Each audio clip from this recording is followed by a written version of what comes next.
fale lato ino wadi wope on jali da yeso ma tuma dirtu dado wo be wonta yaibe ma sifa be mi falaka be wadda wirdume sifa be mi falaka goto ta wirnube benande wadda ko woni tun sendata wano hondu sapporta arafu ino tawnata. Wala assalamu alaikum wonɓe darde Jama TV. Assalamu alaikum andunoɓe laaɓa e poy no wodi ka émission men laaɓa e poy ara en salmini jama fop en weltanike ɗum en andiniɓe hande kadi en hewti ka émission men laaɓa e poy émission mo nanɗa hoorema en tout cas Sénégal aduna la fop no habbimo haray mi salmini jama fop wona o ma o kala kadi andunoɗo en tout cas DJ Bella jotto ka plateau ɗo présentant émission mo gon haray mi salmini on mi weltanike o moƴƴa kala mo Allah tegi nattu e mum yo Allah lan ɗon ittu hewre jam moƴƴere e kala mo nanɗa hoorema kay no tegi sattede kono mi wori no yo Allah ittu hande kadi en hewti ka émission men laaɓa e poy hande noon ko Amadou Badian l'homme de comment on dirait le weekend star hande ko kanko woni ka plateau ɗo kanko woni chroniqueur an on donc hiɗon andi hande noon ko thème kanko Amadou Badian ko thème mo nanɗa hoorema e société men on enen guinéen on surtout ma enen leñol ngol hiɗen wuuri e mum ko fi ɗum ko ɗum addi en hande débattugol 1h30 minutes siɗon faala et puis juste affiche gol numéro téléphone ko joni joni par ce que min faala yaadde auditeur ɓen e auditrice ɓen fof ka Jama TV donc en salmini neniraɓe babiraɓe bappiraɓe kodiraɓe sohiraɓe émission laaɓa e poy ko pour vous o tawon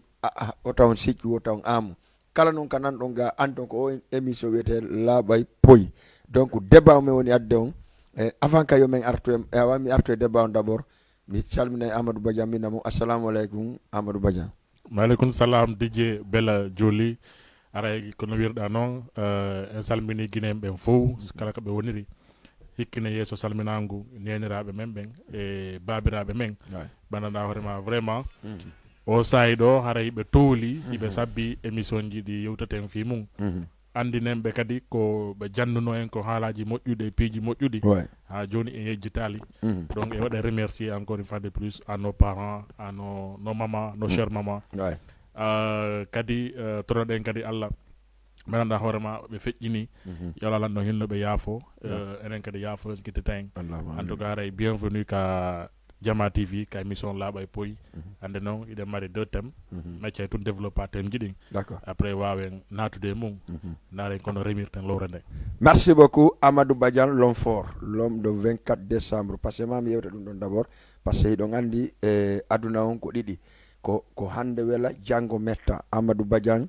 e o ɓooyi e culture guinéen on Amadou Badian ɓooyi wargo vidéo ji kadi réseaux sociaux jamon kay no andi ko mbo wiyete Amadou Badian joni o créé label makko on hande no yiɗen ɗo e thème ɗawrema thème ji ɗin ɗiɗi ko fi honɗum premier thème on d'abord ko jamfa ka wonɗen e jamfodirde enen guinéen ɓe ɓen surtout ma enen fulɓe Fuuta ɓen kan jamfa ko honɗum woni kan jamfa c'est à dire ko jombeteɓe e jombayɓe ɓen jombeteɓe ɓen e jombayɓe ɓen c'est à dire no jamfodirde c'est à dire ɓe mo trahison no woodi ka giggol hara wiya hiɗa yiɗi goɗɗo tawata na on ɗo yiɗɗa ko goɗɗo go yiɗɗa trahisa mo a yiɗa on mo wiɗa ɗa yiɗi on yaha mo a yiɗa on par ce que ko non wodata par ce que trahison ko non yarata donc deuxième fois sen heɓ ɗum kadi yewten fi ɓe sukaɓe enen ɓe sukaɓe jomboɓe rewɓe nayo ara waɗa e suudu woturu walla adda rewɓe ɗiɗo waɗa e suudu woturu walla jiido ha ɓiɓɓe mum wona hara du'ama jombede ha joni ara koye suudu woturu nene e baba fof wawata walade e pourquoi ɗum ɗon fof ɗin piiji no waɗa ɗum ɗon kadi yewta fi mum e jomboɓe nayo ɓen kadi par exemple hara vraiment donc no ɓe jogorta ɓeygude maɓɓe nde noon c'est un peu gauche mais ka yaasi ɓe jogita mo ɓe faalawo donc no duyra noon ɗin ɗon hande thème ji wonɗen e adude mi sikki ko heddi kon Amadou Badian développé par ce que avant yen fuɗɗo en yewta e nene on taho ko honto iwri e ko honɗum fuɗɗi ko honɗum addi o thème on ar ko honɗum addi hande en jooɗo ka laaɓa e poy mo émission wayru ɗen namere mo invite ɗen ɗo laaɓa e poy ɓeyto ma ɗum ɗo en ɗon waɗi ɗum ɗon waɗi donc hande no laaɓa e poy e ko débat go kadi Amadou Badian merci hara mi jontima ko gongol yewta en premier thème on d'abord ko honɗum par ce que hiɗa andi ko hono développer premier taw si yaade en auditeur ɓe. Voilà, DJ Bella déjà a wi hari laaɓay poyi wayri waɗude seeɗa kono andi si wayri kadi ari jama kadi fof arti e mum haray forcément que no wonnuno e gollirede noon heno rewi laawol. Donc hande laaɓay poyi temji ɗin ko temdanɗa hoorema vraiment bimbi e kikiɗe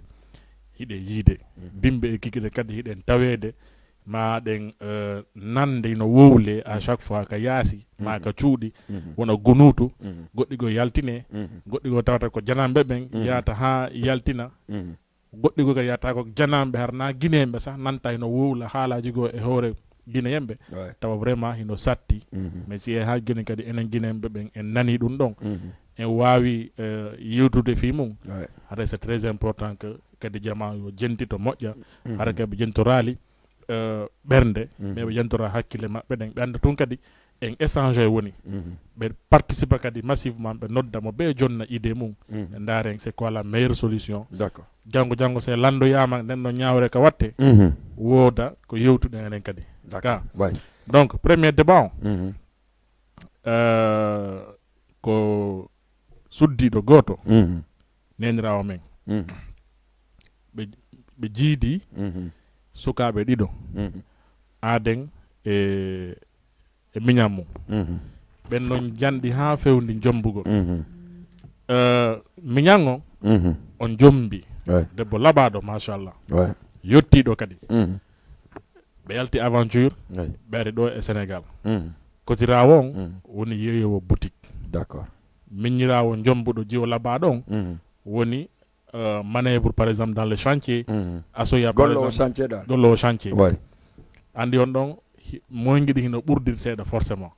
si tawi noon joni sonnajo woni yiɗuɗo mbuuɗi hikkinɗo mbuuɗi yeeso si tawi kotirawo oya kadi woni gorko yiɗuɗo debbo labaɗo dariɗo yettiɗo o suɓata o hakkille makko yahata oɗo ko ɓeygu coton ma ko ɓeygu miñaga ma ko ni e ni o waɗa kala ka hakkille makko seytane fo lay ɓen ɗon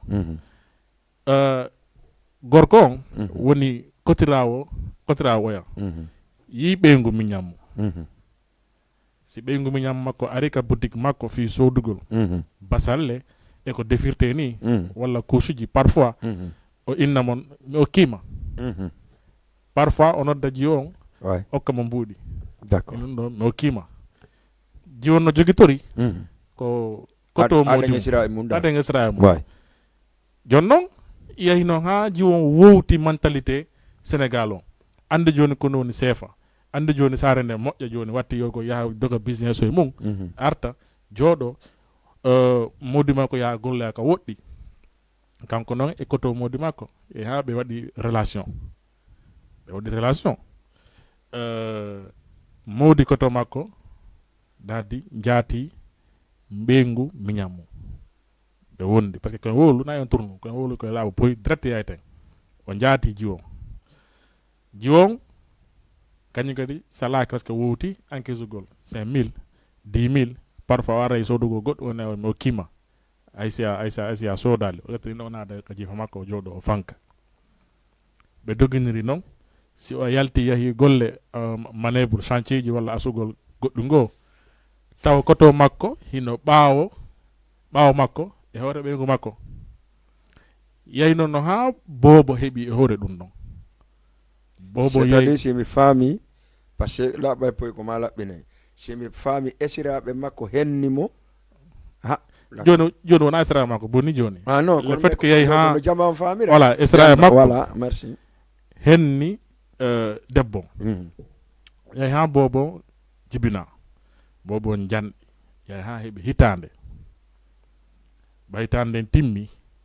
tawi joni bobo windodi makko no wayi noon bandi makko ndi nanda e bem makko e jombuɗo jiwo voilà kono nande e bem mum mais no nandi e koto makko oya d'accord joni noon ɗum hino wowle ka yaasi e ha Sénégal ɓen hoore mum wattani hakkille mo maƴƴe e mum ena kumpay kun ɗo nanda e bem mum mais no himo nandi e koto bem makko yahan wowle noon ha fuluɓen kadi fuɗɗi wolugol ɗum ka quartier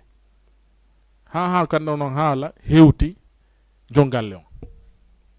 tedadi joma modi oya modi jiwo Voilà. modi jiwo jibinɗo bobon Mhm. ɓay haala kan hewtimo Mhm. kanko kadi o accita hakkille makko e mum Ouais. yimɓe wowla wonde o nanana wowle wonde woɓɓe gara yettina haala kan e makko Mhm. wiye ha joni o fiidi e on situation ñande gono neɓaali hecciyanke gorko on ƴetti décision Ouais. acci ha to mbera jemma tawi kanko e ɓeygu makko hiɓe waali o immoyi to marno laaɓi o ƴetti laaɓi ken o tuggi ka ɓernde jiwo o wi ko wona wolede kon yaasi a laɓɓinanayla a laɓɓinanaylan jemma ɗo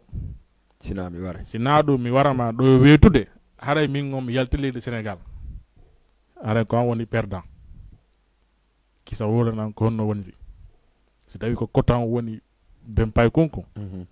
andinala siko min andinala si goɗɗo go kadi fo e mum andina laɓɓinanala o gandani jiwon nde ha jiwon tawi ko ma o wola jiwon wi ko koto ma woni ben pay kunko allahu akbar astaghfirullah subhanallah deb gorko on inni mi nanali debbo on wowliti kadi gorko on tawi se noddi ɗon jama on jiwon no wawi yeddude inna mi wowlali ɗum ɗon o yaltini téléphone makko o ñoƴƴi ka whatsapp koto makko o ñoƴƴi bouton naɓo vocal o Mhm. o wi yo debbo on fellito ko wowluno nane kon sena ɗum o waraymo debbo on wowli la même chose o ƴetti vocal o naɓati koto makko o nodditi noon joni jama on jooɗi ñawore ko fewno ɗon lan jippade golle lan garde jusqu'à dambugal lan mi tawa nden ñawore ɗon c'est à dire ko waɗi kon wona debba waɗaɗa hoorema mi nani no fillite koko yeeso an ñaawa fiyo laaɓa jama on debbo on tumba moko baɓɓen landi debbo on gonno kanko o wawi e yiidirgol miñan oya yiide kadi e koto makko o fina bimbi ɗon ɓe finda nokku gotum bimbi e kikiɗe hara kanko ɗum wawarimo dérange d'accord debbo on Mhm. o wi arayno e sayiji goo tawa himo faala piiji mais modi makko ala on ɗon moyen wawata kadi yaltugol yaasi soka sundu yaha ka janamɓe goo geroya piiji goo ƴettani no mbuuɗi arta joni noon koto ɓeygu makko hinno ɗon ko gaɗa e gaani si o naati ka nder boutique ton hay goto sikkata koko boni ɓe jokkanir ton andi déjà boutique on magasin no yaaji suudu no nder suudu no ɓaawa ton way ko ton boutique jon waalata way ko ɗon o hoɗi Mhm. so golli ha woni 0 heure 2 heures du matin mo o jippinde jippinete bafon ɗum o waala nder ton donc debbo ɓay hara modi makko ne chantier gollugol kankadi voilà o waɗa ko ɓe haldi kanko gonɗal o ya nder to ka suudu ton o jooɗo ton merci beaucoup si o yaala client Mhm. o ɗumanno en salmini pay kum sar mamadou sall darde an kadi partage a voilà man si o yaala client Mhm. debbo nata nder ton Mhm. ɓe golla golle maɓɓe ɗen way ko noon ɓe gerdi ha on ɗon bobo yalti après mawɓe wi joni an a yiida e koto yiida e miñan ɗum watame dérange kono ɗum an wawɗo gérɗa ɗum ɗo o inni piijugo wane mo faala sodude mi hara mudi makko ala moyen oɗa noon sottinimo okkugo 5000 10 000 15 000 wonde so addi sodugo goɗɗo ena ƴettumi o kiima o sotti ɗum ɗon ko noon seytane pusirimo ha o yiidi e koto ɓeygu makko première fois ko debbo woni wolde de woni première fois ɓay ɓe donc yiidi ko debbo on explique ɗum ko ɗo debbo ne wolde tumbira jama ɓe jooɗi d'accord o wi joni ɓay tun woniri ni ko ma o wowla fop film on no woniri fiyo jama o wawa andude si tawi bona fende wotere comme mais hande kadi o wata fende par ce que déjà o wirtigui se kadi moƴƴine hara vraiment no ɗuman tawa kadi moƴƴi ouais. kono ma o wola fop no woniri Mhm. debbo wi pour la première fois emo yiidude e koto ɓeygu makko ɓay koye wowlu gonga tawi ko oɗa waade koto ɓeygu makko modi makko wawimo weltinde kon kanko modi makko wawatamo weltingon jadi plaisir mo heɓata koto makko o heɓata voilà modi on voilà o sotti ɗum non ka awa mutti o yi ka boutique nder ton fi laɓɓirgoma kadi haala kam o wi sayigo modi makko innono yawgo gollugol sebi ko tan o wejjiti noon chargeur makko on ka suudu ka ɓewɗi ɗon o yehi ha e hoore laawol mabbi oto ton akkiti chargeur makko o wejjiti chargeur on ko suudu ɗon joni yo yiltirno chargeur on fi yo naɓor chargeur on an kaw kasi portable makko on vidde wara mo charge de o yilti ka suudu o tawal ton ɓeygu makko te ɓeygu makko ɗo ka boutique nder ton ka chambre boutique ɓawa ton o noddi jiwon notake ono ari koto makko wi est ce que yalɗo ɓeygu an on indo saabije sundu on no womo arde te oyano suuɗi kadi suudu nder allahu akbar c'est à dire c'est des faami debbo wi ɗin ɗon piiji fof dogi e hoore maɓɓe mi hande kadi o wawata sellugol oya par ce que ara e temps jigo taw mo sohli hoore makko mo faala hoore makko moƴƴa mais modi makko wawata mo jonnugol ɗum ɗon quelle catastrophe a faami joni moɓɓe wi si ɓacciri jiwon e modi mum musiba no wawi wonde ɓe récupéri jiwon e bobon ɓe naɓiri ɓe sebbi ko tan nanani marta ɗo ni macco jiw gorko on no jooɗi ɗon ɓay ko ɗon mi garta ñande o ñande joni noon suddiɓe miilaɓe yiɗuɓe mbuuɗi par ce que daari debbo on ko mbuuɗi naadimo e ɗo situation ko yiɗugol goɗɗum hutagol modi mum ala oɗo moyen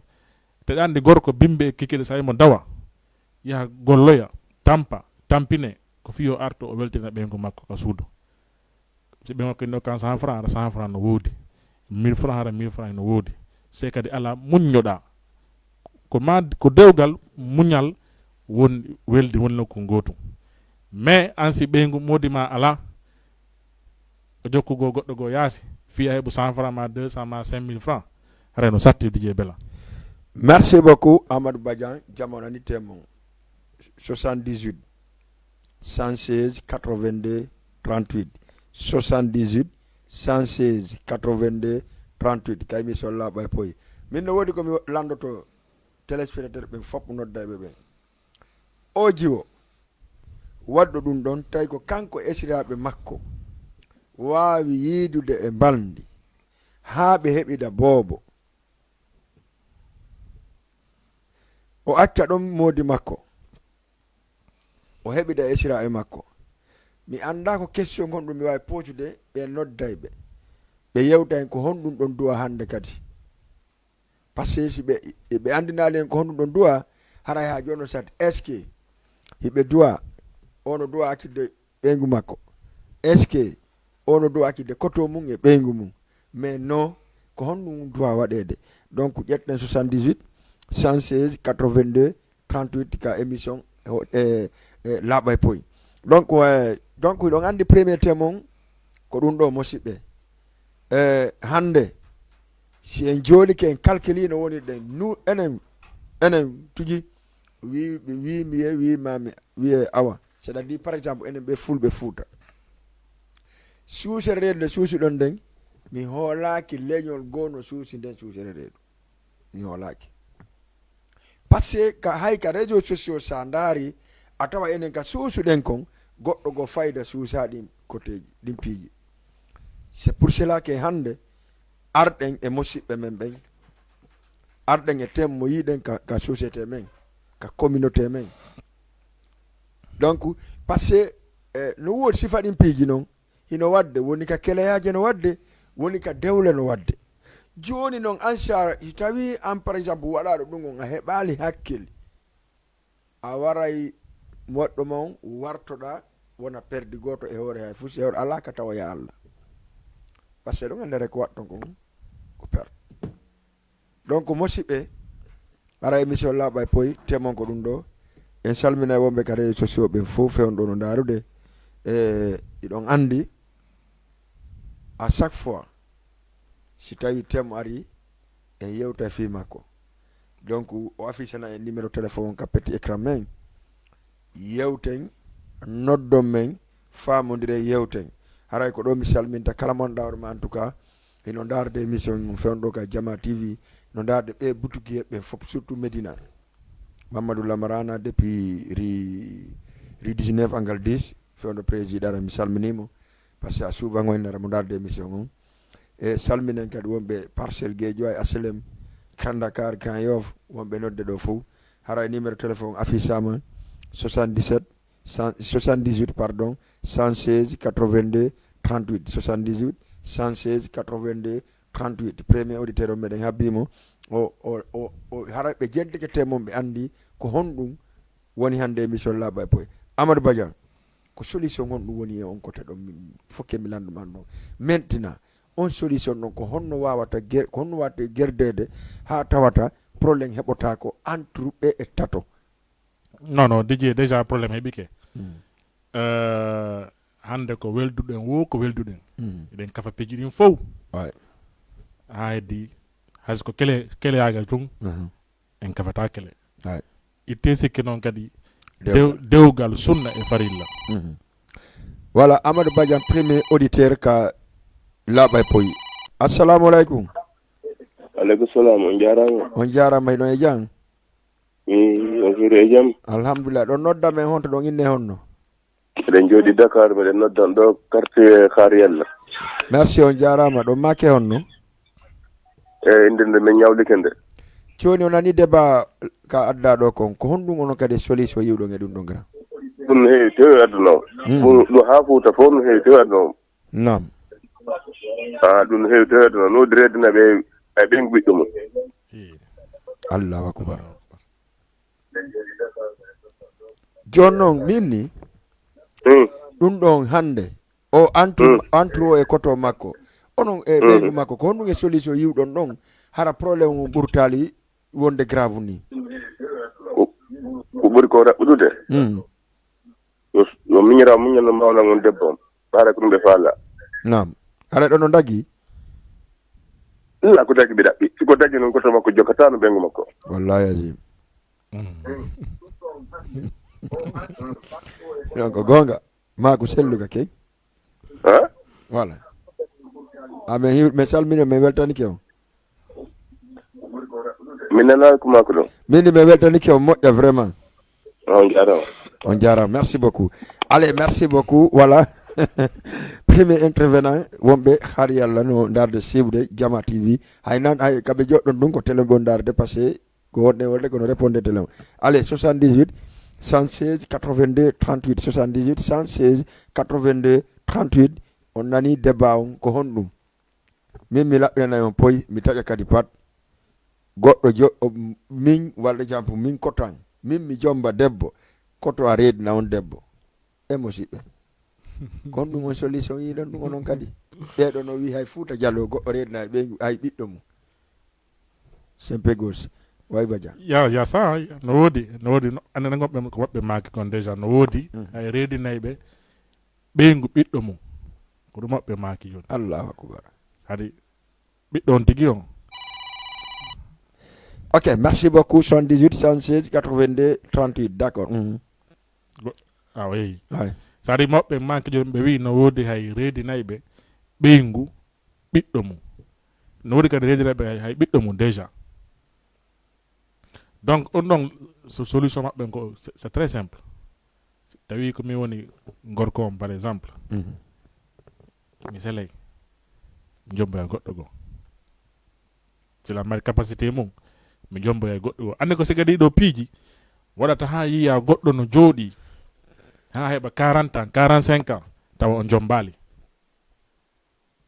par ce que sa migitike sigadi ɗo action ji ɗo ya ƴettu mbuuɗi ma naada e jiwo fiya jombumo dewgal sunna e farilla hawe no satti par ce que ɓe wata contrôle ngol hoore mum so dogi hoore maɓɓe tun soit ɓe wattoto ma ɓe wara jiwon. merci Dio Diallo a faami c'est-à-dire donc son yii kadi suka nawyi jombali s'il vous plaît tan kirtukumo taw joɗoyna ko sabu pourquoi pas an joom mbaali hiɗa mari ɗum ɗo wona ɗum ɗon siga ɗiɗo kaaji waɗa e goɗɗo jombata mais non fo wona gotum kadi koy mais andi a watade gol fof wona gotum a natal nder toon taw sari goɗɗo no jala e ma weltanoma ñande son fotti hara ko on ɗo woma hirsuɗo ñande wo ñande hande moynuno haalano suka on avant jiwon no wowlude avant mo jombude jiwon déjà innamo si a jombi jiwo koto ma hennaymo o holtano ko ɗum kay te waɗile hoore makko wala ka bugol koto makko kamɓe hawti ƴiƴam kamɓe hawti nene hawti kadi baaba hawti piji ɗi fof sade no wodi worɓe ko worɓe dugulaɓe sanane haala kam no ɗo menana hoore ma ɓe jarahi ɓe tawe e société koyete kon la société humaine. Merci beaucoup 78 et 116 82 38 allo on jarama waleykum salam alhamdulillah Amadou Badiane nam allo waaw salamu aleykum allo oui Amadou Badiane oui walla sa koto Aliou Aliou depuis Ngor ouais sa émission bi neex na kon nu fewndi allo waaw kon nu fewndi ça va l'activité jiɗi Ngor dina wayri mayde ilan ɗo min dogude e kurtugi de anani débat on ka encore no hakkille ma wiye ɗum nani noon a jombi deuxième femme ɗeɗo balɗe ala ko teddungal ma ko ɗo awa gasi mi yanaymo min kadi awa Allah jaɓi kon ɗum an wiiɗa e oɗo débat débat on jolla heɗade mo taw ka neɓal komin angi c'est-à-dire ko suka jombi jiwo koto makko noon henni on ɗon jiwo ha jiwo jiidi ara ɗon no metti sifade kono noon aray misko min ay sagata on yo accutu debbo o debbo feyi joni noon so jombi kadi goɗɗo koto makko watte que la même chose ara to toujours hara yo eggu ɗon so tawi ko galle kafaɗo raɓɓa ka hoɗɗiroya o zera ɓengure makko nde awa min on nde dal par ce que watamo kadi ittugol wonki affaire o ɓurta andi haray ɗon kadi woni bone awa eyyi haɗa ko yo pottomo ɗon fes o raɓɓa ka o wontiroya emo sakkiti jombude on atnoɗo bonnude on ko ɗum o accitamo awa way haray merci yetta ɗon honno ko digue bela ka ko honno mo ardu wonduɗa ɗon fof Didier Bella Kummaluɓe kudu yala Didier Bella Kummaluɓe merci merci jërëjëf merci Aliou depuis marché Ngor aray kadi ɓe wonɓe gorɓe toon kadi fof on salminama aray kadi télé Jama TV o no soke communauté Guinée wonɓe gorɗon fof on daare ka télé toon daaron émission ɗin fof ƴettu ok merci beaucoup 78 116 82 38 allo voilà min torki on yandi on ɗuyta e télé on potto ɗon télé on seeɗa wawen yewde téléphone on haray débat on hannde e musidɓe ko adden e sirawo mum voilà ƴetten goɗɗo kadi ka ligne allo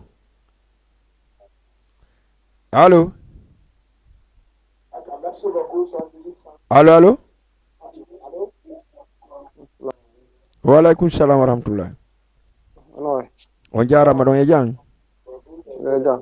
alhamdulillahi walla de no muñña ɗon noddame honto ɗon maake honno meɗen gorga hiɗon Ngor eyyi voilà mi sikki on nani hande débat men on kala ɓay poyɗo ko honɗum onon kadi marɗum ka yewton ɗum ɗon way so tawi ko min mi accita jiwo complètement si tawi ko onon on accita jiwo on eyyi est ce que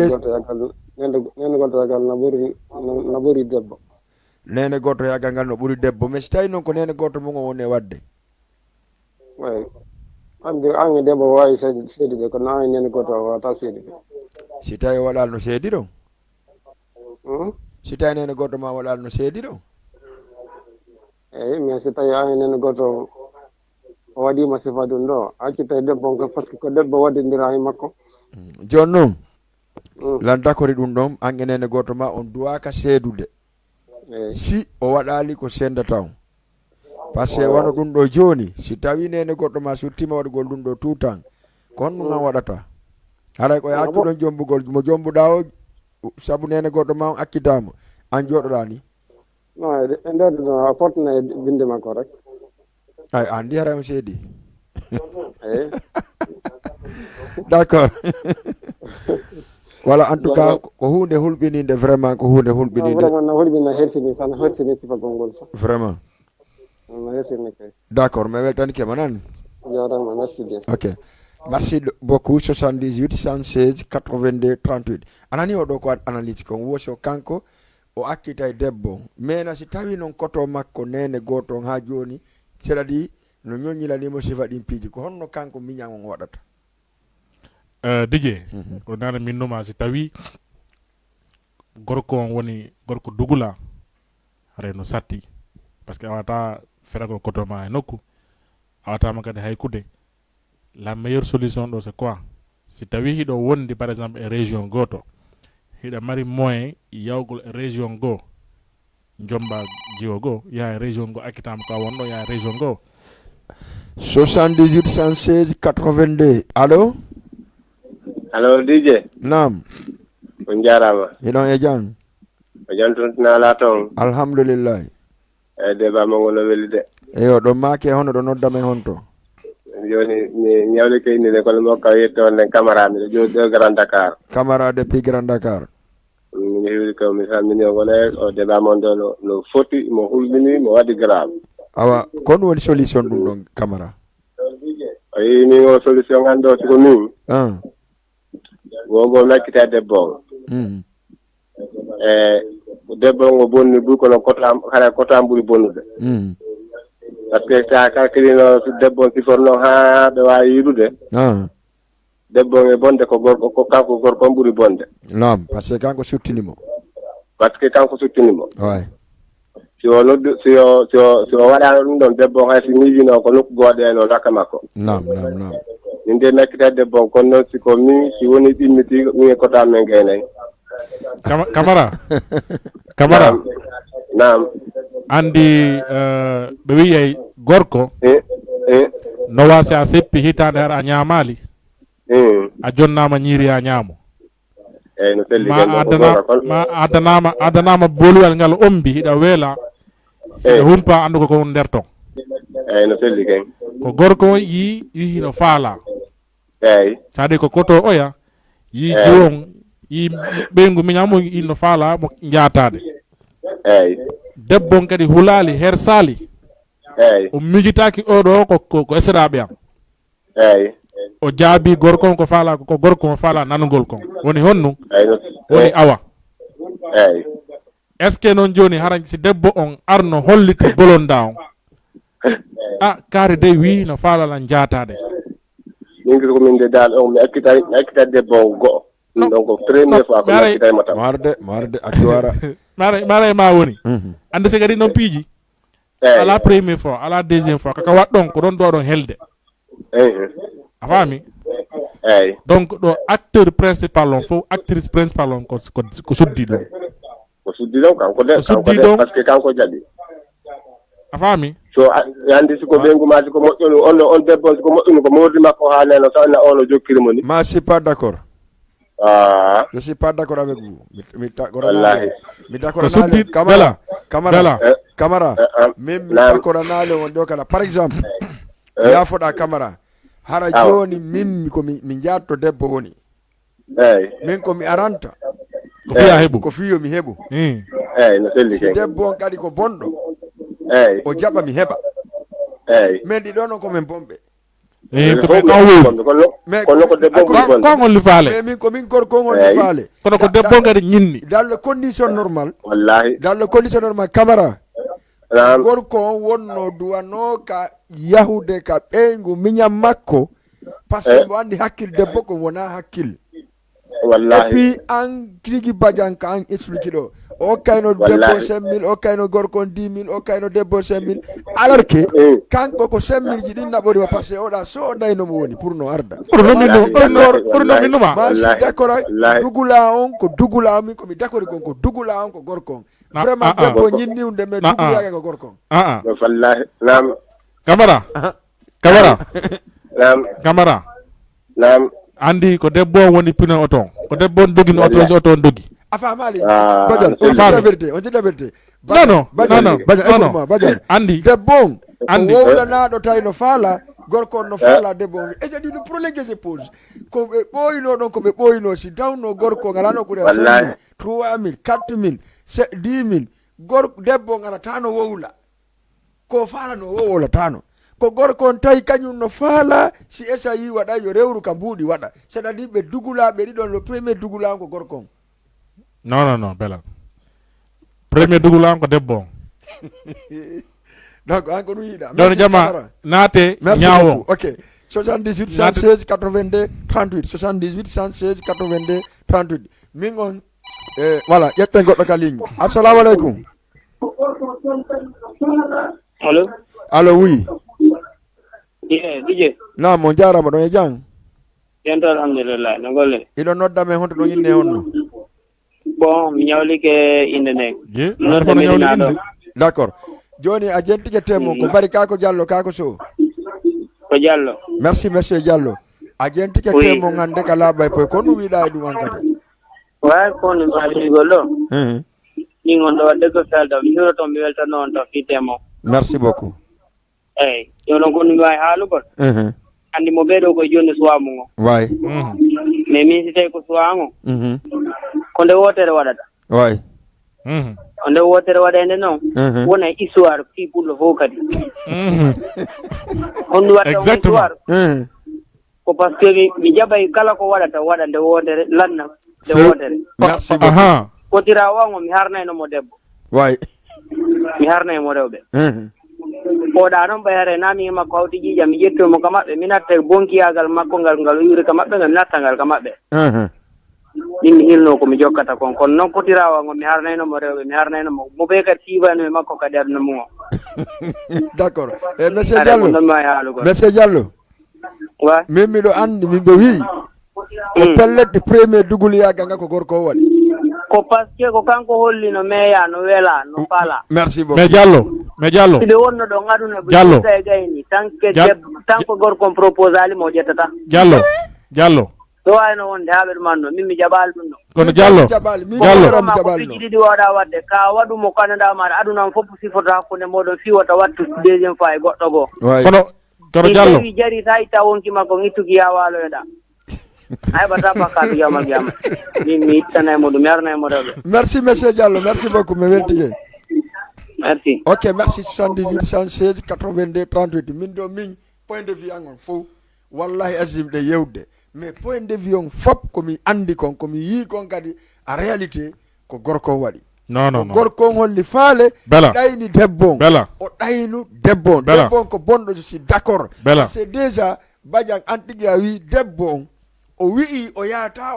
o faalan aka yahugo ɗaɓɓoya ka janande adda modi makko ñaama mais oya propose mo o jaɓi ale ƴetten goɗɗo ka ligne allo on jarama ɗon e jang alhamdulillah ɗo noddame honɗon inne honno ko miɗo nawdemake Mouhamadou Seydou depuis Parcelles Mouhamadou Sellou depuis Parcelles Saydou Diallo ka baga Bari depuis Parcelles merci monsieur Saydou Bari no ɓurti toon wallahi no ɓuuɓi joffe on ɗo climatisé no wifami vraiment debba on ko question ɗum andanda horma rumajo ɗum noon haray koko waɗi norme walla ko on tegu tum question o garan men tega question koko waɗi kadi men tawa jooɗi ñawore kadi ñaawa kadi ha ɓe ƴetti debbo on e gorko on ɓe ƴetti debbo on e boobo on ɓe naɓi feere fewno ɗo gorko ɓe iriti ko une fois maɓɓe yiɗugo walla ɗimmiti ɓe ɗimmiti ha gorko on ha debbo on heeɓi boobo ok joni hara min komi wiyata ɗon gorko on wona ɓeygu makko heeɓi na ɓeygu makko yiiɗi debbo ma siko debbo ma mo innoɗa eɗa heeɗi hiɗuma o wata andanɗa hoore ma accude moɗo yaa sekkida e goɗɗo nam onge faami gorko o min o miɗo wawi wiide watamo juge de min nayi mo mari probléme par ce que debbo so fonda a watamo heɓude debbo enen e faale debbo ronkemo heɓude mais kono enen faltake gorko debbo fatake ronka en heɓude wata wonde debbo no yeeso e ɓaawo d'accord monsieur Barry merci monsieur Barry nam joni fen ɗo ni ɓay on yeehi jombugol kamon ko pelleti kono yeewi debbo ɗon faala jombude oɗo mawɓe fof dadi jombuɗon ka way hande ɓay o debbo non Bella laisse-moi parler ɓay monsieur Barry wowli laisse-moi monsieur Barry ɓay on torike siki ko ɓay debbo wi hila yiɗi way si dewgal ngal huma ka way awa d'accord on continue ok monsieur Barry ko gonga ko ɓay debbo wi no yiɗi arɗon ka mawɓen tori okki debbo on tawi no yiɗi ka ok monsieur Barry ko onon atti wiide no faala debbo jombugol mo n'est ce pas merci beaucoup joni o debbo ɗo si tawi kotirawo makko on kadi ɗaynanomo dimpar par ce que man départ on ko wondema moodi makko kanko ala moyen ko o faalete kon fof déjà hay mbaldi maɓɓe ndin wona suffisant e debbo on no debbo filtori ɗon de mon wolande on ko hay so yiidi e moodi makko tawa vraiment plaisir mo heɓata on hewtanali mo ko faala ɗon par rapport au auto e par rapport e auto joni noon koye ɗum o watti yawde ka boutique koto moodi makko koto moodi makko yi debbo no rawni no foti no laaɓa no dari watti mo ɗaynude par ce que kono no wirɗa noon tun si debbo faalama hunde donc sa propose mo erde no faalane no dungo jaɓay donc ko ɗum mi inni premier bonki king d'abord ko e moodi ko kanko kotirawo suka o debbo e tawde debbo mo faala kadi la dakori debbo no voilà tawde debbo mo faala andi si gorko on woluno si gorko on woluno debbo donkini wimi min meeɗi tawede ñaawore fulɓe siɓɓe men 2006 ɗo e Sénégal Dakar debbo yahi ha tumbiniri mawɓe inni mawɓe yewte o mawdi an o forsade wela yaafoɗo noon kongongo ko forsa wela debbo so d'accord a wata wonde lan d'accord ɗum ɗon d'accord a wata wonde min koye monsieur Barry par ce que wala ɗum si hara debbo d'accord hinnomo ari haw tawi mawdi makko situation makko nano sikkirnono ko quelque soit no wata wonde am wonno yande yiide goɗɗo go ko yaasi mi hara na nene goto ha siraɓe makko ɓe d'accord dans le condition normal kono kanko no sibikiri noon wo ko ɗum ɗo wonno o yiɗano yalɗugol yaha ka yaasi oɗon noon ɓurno ya goɗɗum adda joni ko ɗum oɗon noon ɓurno mais le problème que se pose ko bonɗo le problème que se pose monsieur Barry ko bonɗo monsieur Barry wono ɓen ɗon min ko mi wiyata gorko fof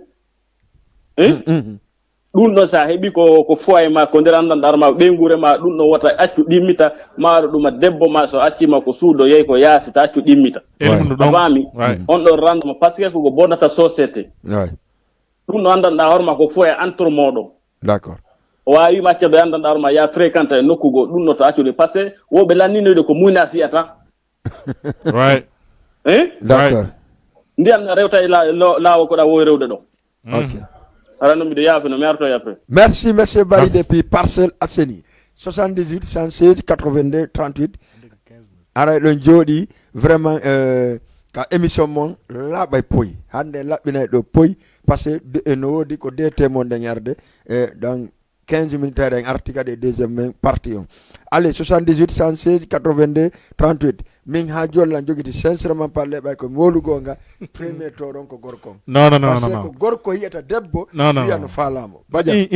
ko gorko yiyata debbo no faalamo ɗon ko gonga way ko gorko yiyata debbo nodda mo ina wala faalama dewgal sunna e farilla ma kelyagal ma ni yeni ok ko taw debbo ñinnata ƴetten goɗɗo kal ligne 78 116 82 38 allo allo salamu aleykum allo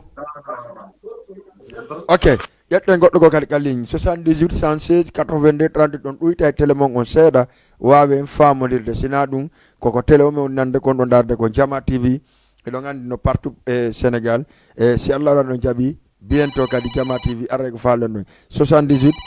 116 82 38 allo salamu aleykum aleykum salam on jarama yon ɗum nala ɗon alhamdulillah ɗo nodda men honto ɗo make honno voilà fo ɗum ton téléphone on c'est normal parce que sinon en wata famodirde way badian wiiɗa bela comme wima konko ɗum woni toon jusqu'à preuve du contraire. D'accord. Allez ƴetten goɗɗo kadi kaliñ allo allo salamu aleykum. waleykum salam awa nala toon hiɗon e jani miɗo nodda Bencal miɗo inni Mamadou Malal Cissé. Mamadou Cissé joni ɗum téléma on seeɗa wawi famude walla poɗɗa téléphone on seeɗa allo min ya poto téléma on seeɗa mi nanima Cissé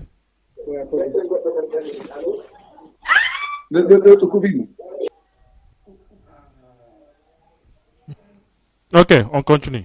donc Bella ouais nde fewnuɗa jombugo ko an jindi ha yi Mariama wi tan faalama oɗon jombude dewgal sunna e farilla ouais si ɓeygu ma dakorano ya jombumo mi jombatano ko yiɗuɗamo mi jombatano a jombatamo vraiment je suis d'accord ayo andi souvent mi jon noon andi probléme o jon noon ko waɗi debbo on d'accord yi debbo on wi ko saɗi ko tooli badiane ko ɓoyɗe wolde ɗo dow ko premier on ko ka go'o fuɗɗi allo allo allo allo on jarama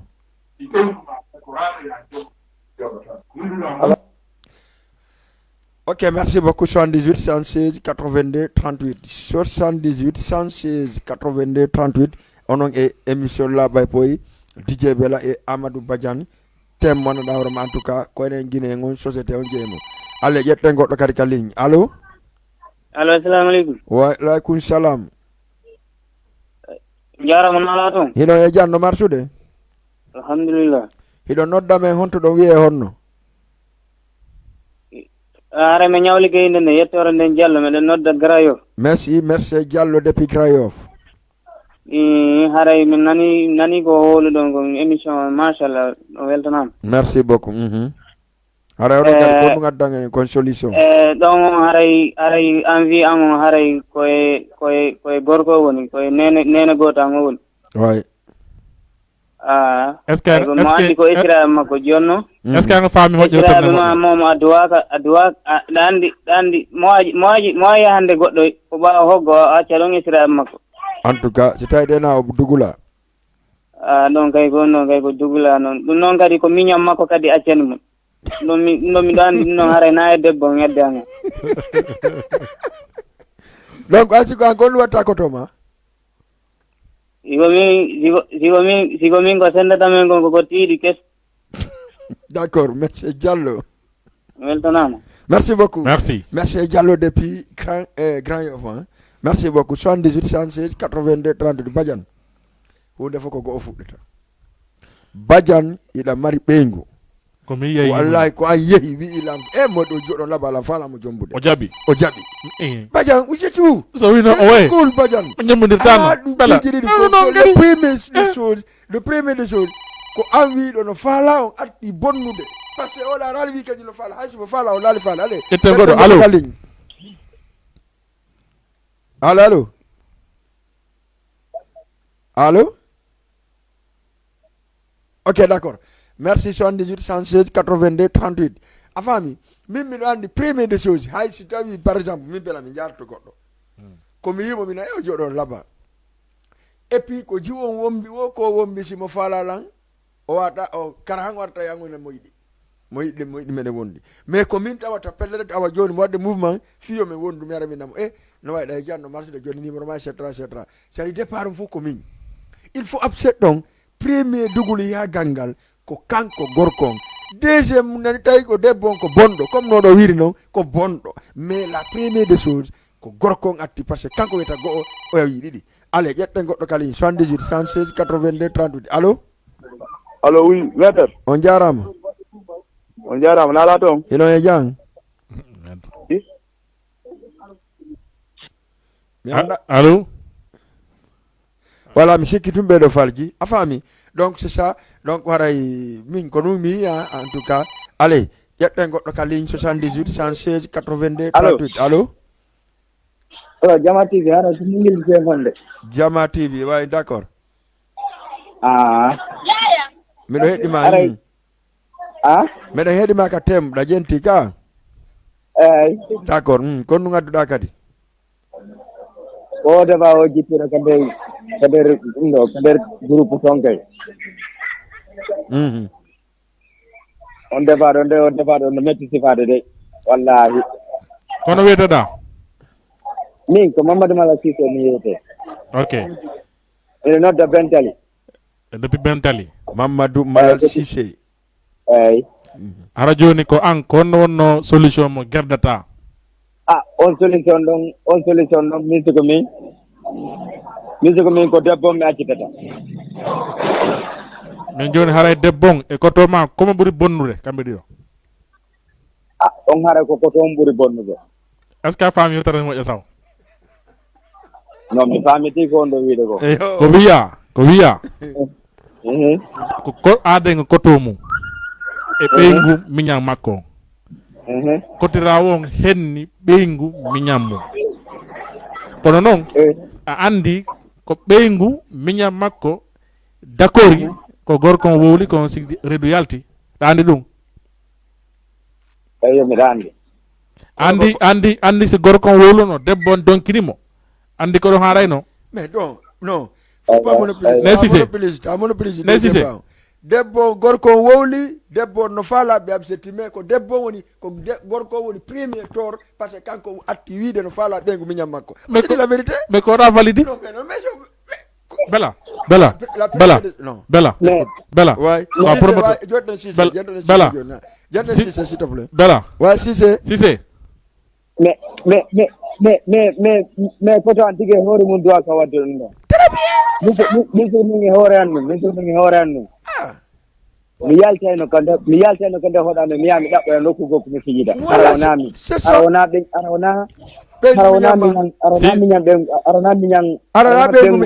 ɓeygu miñamma Cissé Cissé ok ara mi hirno rek d'accord merci bela ouais ko promoteur addowo artiste ouais bien sûr an artiste son yewti contrat moƴƴinama a naɓi contrat artiste jo daari andi tant que artiste jon signali re contrat o wonal valable merci beaucoup n'est-ce pas Badiane Badiane merci beaucoup je suis d'accord avec toi artiste jon jangi andi kon waɗi daari contrat que je pose o validi contrat o ni valide min ko min wiyata koye no faala artiste na artiste ɓe wiyata no faala promoteur on dey ina wawi non attends yettugoɗo yette goɗɗo kali allo oui allo on jarama ɗon e jang alhamdulillah nala toon alhamdulillahi ɓe gurene jang alhamdulillah ɗo noddame honɗon maake honno meɗen noddam marché Grand Yoff marché Grand Yoff naam no hande noon Grand Yoff waɗi sappo han kono wi ɗo ñewtemo men gaddi ɗo hande eko waɗi kon par ce que ko waɗi ɗum naam no woniri d'accord ko waɗi kon taw ɓawa landakila men ndi kon yette baɓe non ko non mi ko menen ko bari men yetta menen ɗo wotte bari ɗo tuwon ɗo ko bobo Mamadou Bobo Diallo d'accord non ɗo e question on ɗum gorko on ɓuuri jogade probléme day c'est que noon ko ɗum waɗi sam daari hande no woodi nokkeli buy tawata gorko on si tawi soko li debbo o rewata wo fi o heɓumo wallahi azim hay si tawi debbo on yiɗa no woodi worɓe engasotoɓe ɓe eto ko ɓe etoto kon fof fiyoɓe hen to debbo on wallahi azim donc debbo ko goonga ino faale kono no woodi ka ɓittata ha ñidda kadi e gorko tawa debbo no ñidde wallahi azim ɓengu miñam ma ɓengu kawma ma bappa ma ma ɓengu kawtal ma mo welduɗa wonduɗa e mum ɓe no duwa ma nefude a rentade ɓe guite debbo wallahi azim donc no woodi min yino ñawore ko neɓali Dakar ɗo woodi renduɓe aye ɓengu ɓiɗɗo mum allahu akbar woɓɓe no waɗata ɗum hay comprimé taw tawi debbo no wele ka donc on andi gorko ko gonga innayi tun rewɓe no heewi faale ɓe faalama ɓe ɓe holla kono buyi yaafoto e yewtere ande enen ɓe worɓe kadi ɓurɓe ɗurde ɓen e men si tawi ɓe yii ko ɓe faala e debbo ala kulla haali woni ko jawdi ɓe waɗata ɓe hemdoma ba woni ko karama ko ɓe watta ɓe hendomo ba woni ɓe yeeya doole ma façon yewtere melekete yaagal fof nam eno fof ɗen resi wallahi hay debbo ma no waɗi e journée ji goto falaka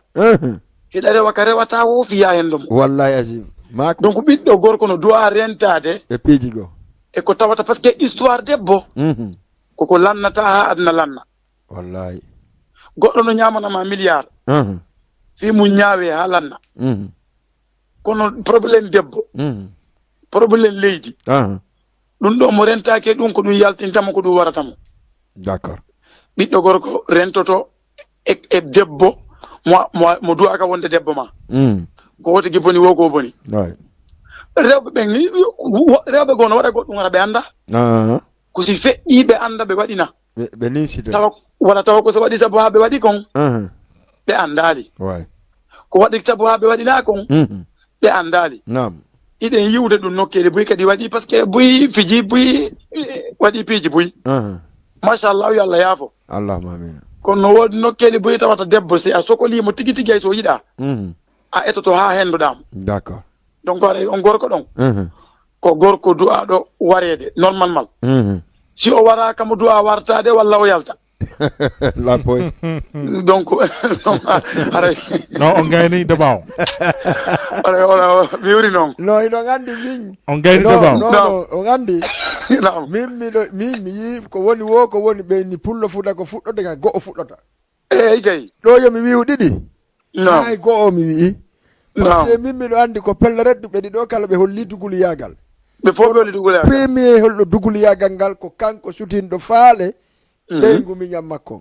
mo andanda hoorema mo duwa hikkade yeeso o ƴamanamo o ƴamanamo walla ara ko kanko ƴamuno on jiwo walla ara kanko ƴami on jiwo waɗi kadi ha wari donc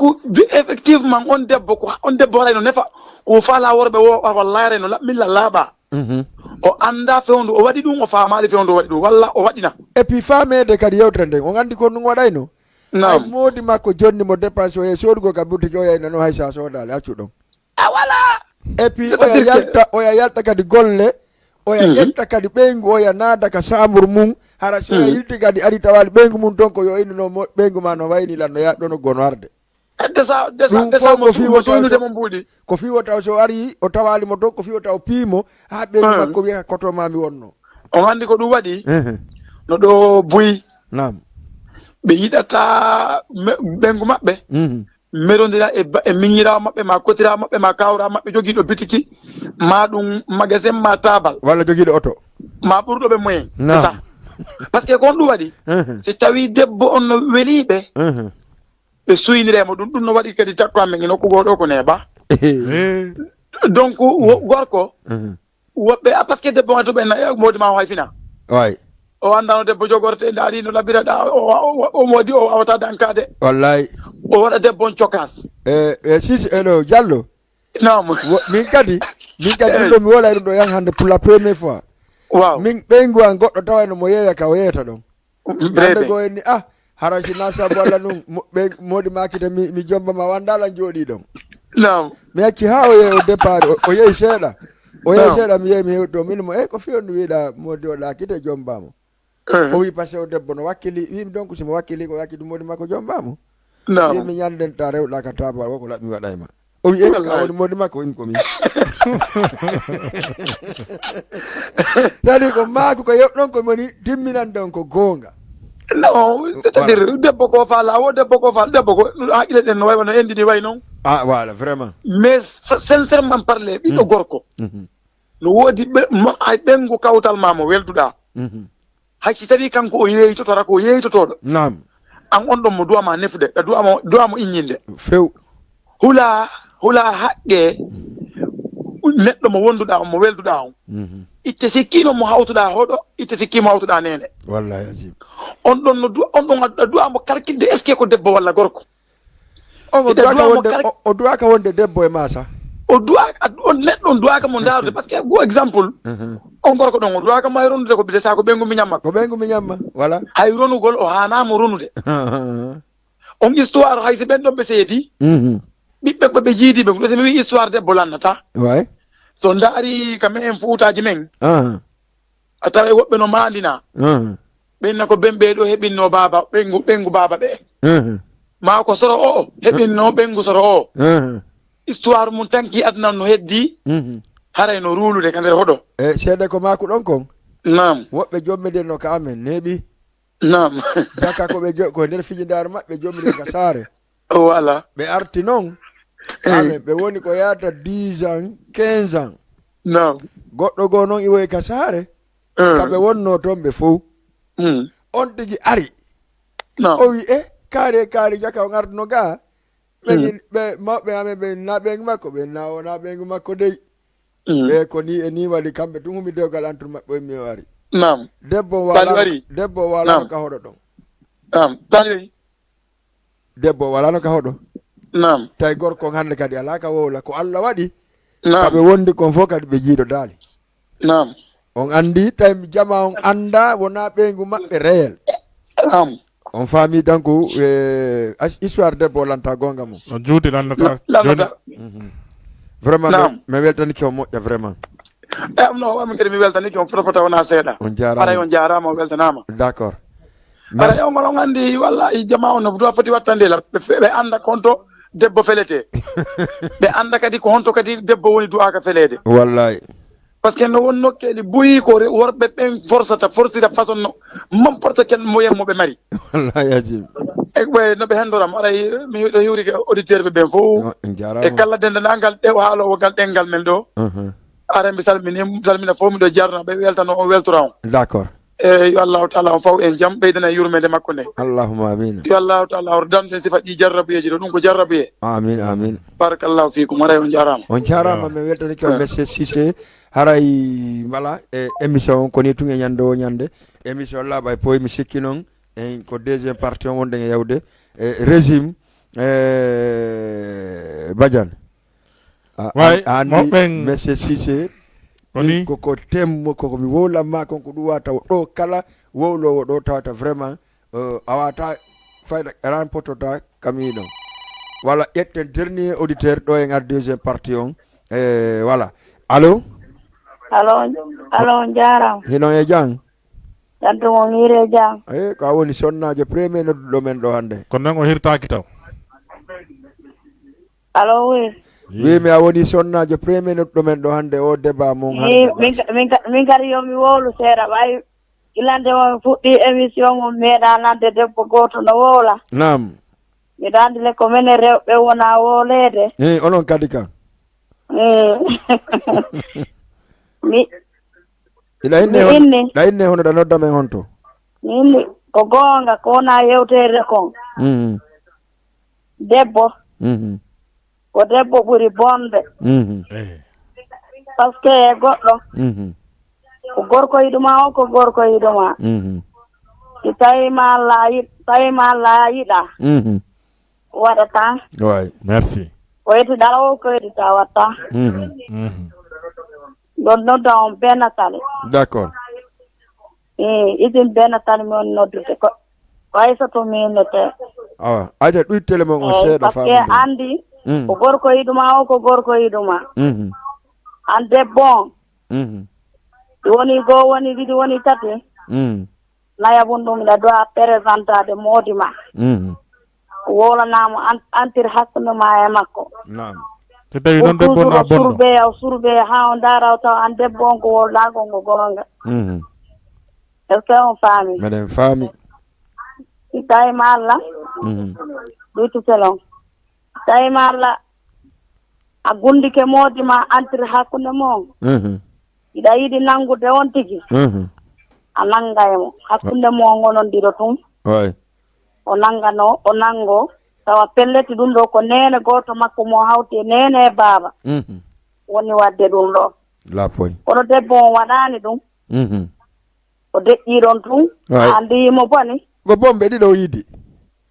ko bomɓe ɗiɗo yiidi imo boni nam gorko on tun bonki kiŋarayno ɗumandi debbo on ɓuri bonde merci ko gonga walla hina ko gonga gonga saluka kewo takori debbo no ɓuri bonde goy Merci beaucoup. Merci. On valide. Merci. Johnny, et ya ka deuxième partie jonnu men no clip mais yarandi ya seda parce que vraiment émission koni tun ka Jama TV émission la bay pour tous les lundis 22h 23h den do Allah lan no jabi hay se ngebali invité ngade thème ji moƴƴi waawen développer thème ji parce que ko société men ngonno hara en salmini Jama fop e ndara clip goto taw si arto en non ka deuxième partie. Merci beaucoup. À tout à l'heure à Jama TV. Voilà, merci beaucoup. Aray Jama men arti kadi ka plateau men ka deuxième partie. Deuxième partie on don andi me yewt non ka annoncement. Deuxième partie on ko hondum. Deuxième partie on ko hondum. Ko enen be rewbe worbe. Enen be worbe. Jombobe rewbe nayo walla rewbe dido. E surtout ma kadi sen jombi rewben dido addembe Sénégal be dido kala be wona e chambre goto mo 30 000 mo 25 000 mo 40 000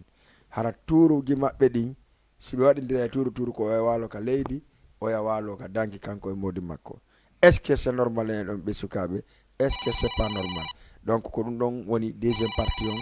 arte non ko heddi kon kadi Amadou Badian abaya jetto wondo ka arde ka ligne do ko dum don kadi ko dum widay dum non. DJ Bella non kadi c'est très important que yewtu fi mum parce que bon Allah lan no dali enen worbe be en jombu nayo fonne be kadi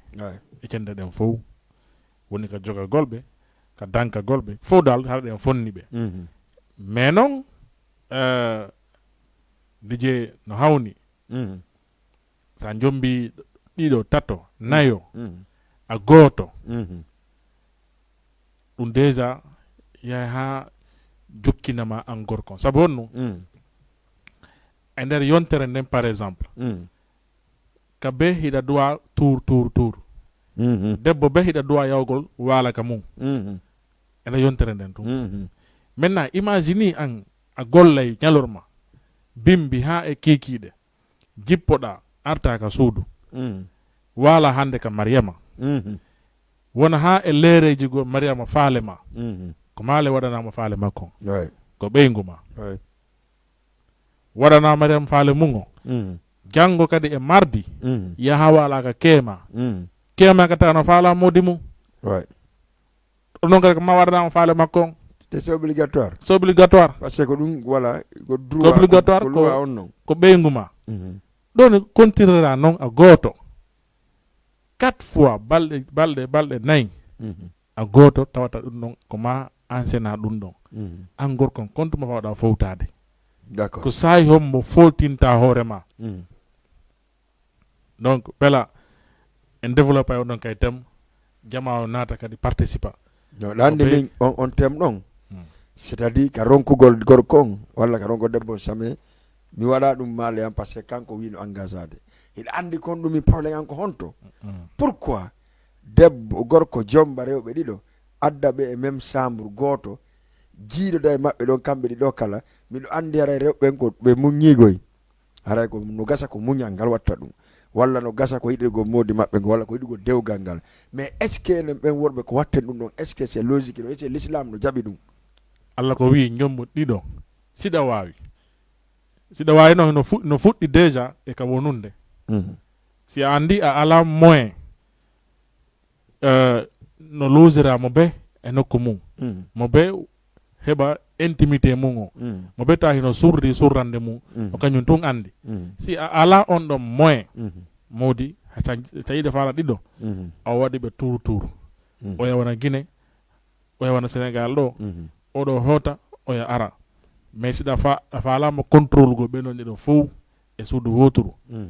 vraiment haray ɗum ɗon mo satti digi d'accord 78 116 82 38 min arti e deuxième partie on par ce que ɗo gandi noon ɓe sonnaɓe ɗo mari probléme jano kono noon fewon ɗo menen worɓe hannde ko menen ari par ce que sonnajo ala takko amen ɗo sina ɗum ɗum hiɗon andi probléme ji mon ɗi fof mbeɗen andi naafi men anda kono noon pourquoi enen ɓe sukaɓe enen ɓe suddiɓe alay ƴetten goɗɗo ka ligne allo allo allo oui Njara. Iɗon e jang? Sonnaɓe seytini kamɓe kadi. Nala ton no marsude? Jam tum alhamdulillah. Iɗon maake hono ɗo nodda men honto? Mais o maake Fatoumata Diallo. Diallo Fatoumata depuis honto? Depuis usine Bentali. Depuis usine Bentali. Mi weltanike ɓe Bentali ɓe hande moƴƴano. Ko weltanama. Ko on ɗum kadi marɗa ko addanaka kekkiɗe ɗo e ka min woni yewde ɗo ko. Yewtere mon nde labamana machallah. Ko woni no ettugon ɓeengu ɗiɗi moɓe suudu woturu. Ɗum ɗo c'est pas normal ka. Non, en tout cas. En tout cas sa on ɗon kadi sipano hay so tawi rewɓe hino muñi no wakkili mais c'est pas normal. Mais non on doit kadi wolde kay sukaɓe yahoɓe acca ɓeengude mum 50 10 ans ɓe onno kadi hino doit waajeede. Non, on temɗo mi ara e makko après par ce que mi andi modi ma laaɗo. Ko nawnaare am mais nene wono e wownande no minen naano ko nawnaare goore. Angal modi ma laaɗo ne? Non kon. Menen de mi yi woɓa 5 ans. Joni woole min kon nomi hum pa yo wowle na onon tem. Donc non régie note numéro ɗon feere sa notti numéro on feere émission lanni men noddete a faami non parce que émission on hino ɗo fi Guinée on fof si émission lanni men noddete est ce que on weteɗa Fatoumata Diallo depuis Grand Dakar ka est ce que hiɗa engagé lundi prochain ara sous plateau ɗo yewten fi ko mettuma kon an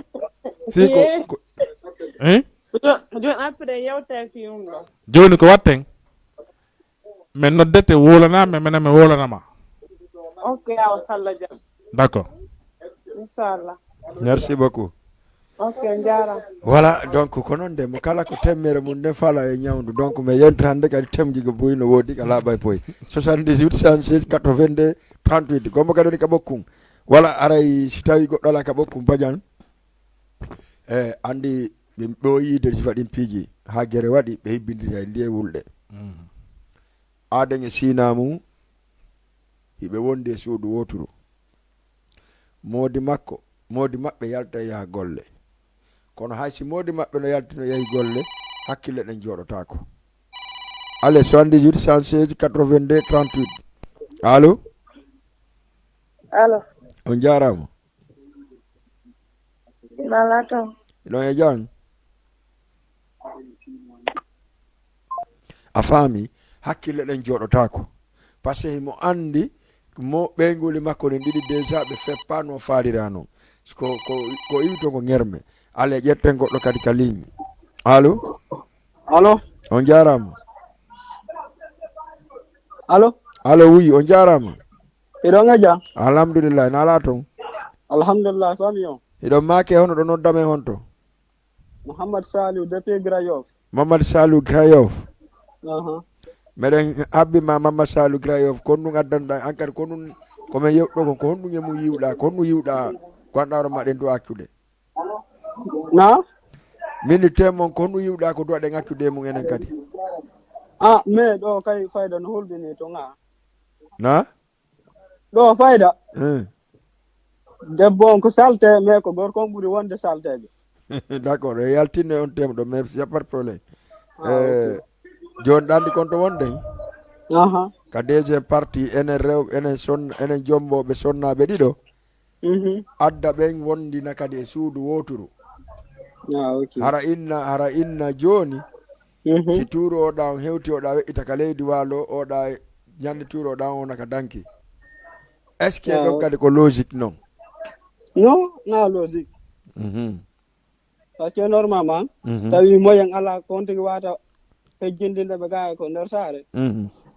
aray ko ɓuri ko yoɓe waɗi tour quoi so tawi anni on da waalay ko leydi o waala ko ɗo mais aray ɗon no metti sifaade way ɗon no metti sifaade d'accord merci beaucoup ara mi salminima ok ono kala weltanama ok d'accord a faami joni ɓay o yeehi golle tawi vraiment souvent o yaha golle kono ɓernde makko walaki joni no ñande goo debbo arano on gorejo makko aranimo ɗon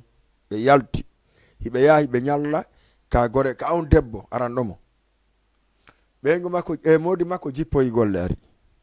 ɓayɓe jippoye golle ɓe ari o jooɗi o inni honto kaari o inni on kaari nani o wowi o yaɗe o wi nanon o wowi ko yalɗo o yalti on o yaltino ɗo kanko ko ɓeygu kaari aranimo ɗo ɓay ɗon andi no ɓe wayi acca ƴetten goɗɗo ka ligne 78 116 82 38 allo allo oui est ce que o juuma o numéro Aduma. Ok, d'accord. A faami gorko on wi a bongi gorko on hani kañum kadi metti ɗum ka debbo on o ya wolanimo ko o indi probléme ala ale ƴetten goɗɗo ka ligne changé allo allo dige nam ça va no marsude alhamdulillah layinne honno ɗa noddammi honto ko paygol kullaɓe ko ñawlige nene amin awa pay kullaɓe awa iɗon e jaam alhamdulillah no ɗo temdi mon ɗin ɗiɗi no laaɓa d'accord oyi kon ɗum yiɗa kadi solution ɗum ɗon o tem mo wiɗon ɗo no ngalɗini menen toujours min haalay ɗum allo oui mbeɗa heeɗima no tawa menen komin allo mbeɗa heeɗima pay kullaɓe meɗen jentima minen no tawa komin tawata ɗum ɗo no minen no ngalɗini men no tawa ko jippini valeur meɗen d'accord par ce que honno goɗɗo tigirta rewɓe ɗiɗo ɓe ala moyen ala moyen honnugol ɓe e cuuɗi ɗiɗi honnaɓe e suudu woduru kono noon image ɗon wawata wonirde vraiment no satti no yurmi kadi no satti vraiment ɗon ɗon so ndaari hoore mum ko yimɓe ɗen innata yiɗe wuuri e diina islam kon a tawayi ɗum ɗon haray no manque seeɗa par ce que diina islam yamira ɗum ɗon ko siɗa jogii moyen muɗum way effectivement d'accord par ce que hende ka gurnam men kadi hoore mum sa calcule ko honno wulirta ɓen ɗo rewɓe ɗiɗo e nder ndun suudu ɗon et puis déjà ɓe haɓay ñande oɗa feholɗa mo o jippina valeur oɗa ha oɗa henduɗa oɗa way effectivement premier thème ma on noon min ko ɓuuri mi welde d'accord on thème ɗon jamanu foti wattande yiɗi surtout enen fulɓe Fouta ɓen par ce que ɗum ɗon no impacté en surtout ka village d'accord yimɓe no foti wattande yiɗi on ɗuma ɗo moƴƴa ko wona seeɗa d'accord ok 78 116 82 38 donc waray en salmini jama encore une fois donc merci beaucoup mi wettanikema voilà haray a faami Badiane ɓaynon o arti o hari mettimo ko o tawaloya ko ale ƴetten goɗɗo kadi ka ligne allo a faami o hari o jooɗi oya hay o lootaki no iwri ka sanke noon hay o lootaki o habbi ɓeygu makko o noddi ɓeygu makko ɗum ɓeygu makko décroché ni miɗo kaari mi e ɓeygu kaari exactement oya ko wi kon ko ɗum oya no tawi hannde kadi o wadde seeɗa ale ƴetten goɗɗo ka ligne salamu aleykum on jarama hiɗon e jang